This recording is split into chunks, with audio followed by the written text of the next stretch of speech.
চারিদিকে মাছ আর মাছ, এই দু চোখ যেদিকে যায়, যত দূরে যায় শুধুই দেখতে পাই মাছ আর মাছ।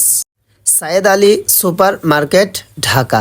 যমুনা ফিউচার পার্কের কিছুটা পরেই এই মার্কেটটি পেয়ে যাবেন। সায়েদ আলী সুপার মার্কেটের ভিতরে কি কি আছে আপনাদেরকে আজকের ভিডিওতে দেখানোর সব চেষ্টা করব ইনশাল্লাহ। ততক্ষণ পর্যন্ত ভিডিওটা দেখতে থাকেন। আজকে চলে আসলাম মাছের হাটে। হে গাইস, আসসালামু আলাইকুম। কি অবস্থা সবাই, কেমন আছেন? আশা করি সকলেই আল্লাহর রহমতে অনেক ভালো আছেন। ওয়েলকাম টু মাই ফেসবুক ও YouTube and TikTok another to my new video. মাছের হাটের সোজাসুজি চলে আসবেন, তারপরে আপনি এখানে পাবেন যে মুরগির দোকান। এখানে ব্রয়লার মুরগি আছে, সোনালী মুরগি আছে, দেশি মুরগি আছে, টার্কি আছে, আরও অন্যান্য প্রজাতির মুরগি আছে। তো এরপরে আপনার এখানে শাক সবজি সব রকমের দোকান আছে। এক হাটের ভিতরে সব রকম জিনিস আপনি নিতে পারবেন। কে যেন পিছন থেকে ডাক দিচ্ছে, বিসমিল্লাহ চিকেন হাউস।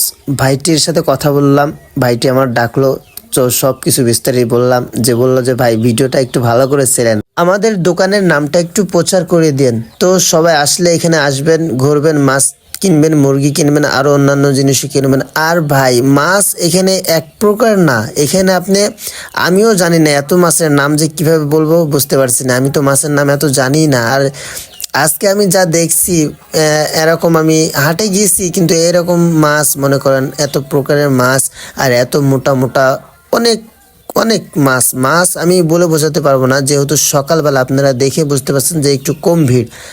এই সাইডে মুদিখানা আছে, এখানে শাক সবজির দোকান আছে, এখানে সবজি নিতে পারবেন ভালো ভালো। আর এখানে মেন সাজানোগুলা দেখছেন আপনি, এত সুন্দর লাগছে। আমার এইটা দেখে ভালো লাগছে। এই যে এত ঘোরাঘুরির পরে ইলিশ চান্দুরে পাইছি, তাও আবার বরফ দিয়ে আটকে রাখছে যাতে করে নষ্ট না হয়ে যায়। মাছগুলাকে সুন্দর করে স্থান জায়গাগুলোতে সাজানো হচ্ছে, কারণ আপনার এখন বাজে 6টা। আর এই সময় মনে করেন মানুষজন একটু কম, একটু বেলা হইলে আস্তে আস্তে গুটি গুটি পায়ে সব ভর্তি হয়ে যাবে। তো দেখে তো বুঝতে পারছেন যে কি অবস্থা। আমরা আসছি চুয়াডাঙ্গা থেকে ঢাকায়, কিছু ঘোরার জন্য আসলাম, অনেক অনেক জায়গায় গেছি। সব কিছু আপনাদেরকে ভিডিওর মাধ্যমে দেখানোর চেষ্টা করবো। আজকের ভিডিওটা হচ্ছে মাছের হাট নিয়ে। যেহেতু আপনাদেরকে মাছ দেখানো হচ্ছে, দেখতে পাচ্ছেন, বুঝতে পারছেন যে কত সুন্দর সুন্দর মাছ। দেশ ও বিদেশ থেকে যে যেখান থেকে দেখতেছেন ভিডিওটা শেষ পর্যন্ত দেখার জন্য আপনাকে অসংখ্য ধন্যবাদ। আর আপনি যদি চ্যানেলে নতুন হয়ে থাকেন, সাবস্ক্রাইব ও ফলো দিয়ে পাশে থাকবেন, সাথে থাকবেন। আর ভিডিওটি আপনার কাছে কেমন লাগলো আপনার মতামত কমেন্ট বক্সে জানাইতে ভুলবেন না। ধন্যবাদ, সবাই ভালো থাকবেন, সুস্থ থাকবেন। আল্লাহ হাফেজ, নিজের প্রতি খেয়াল রাখবেন।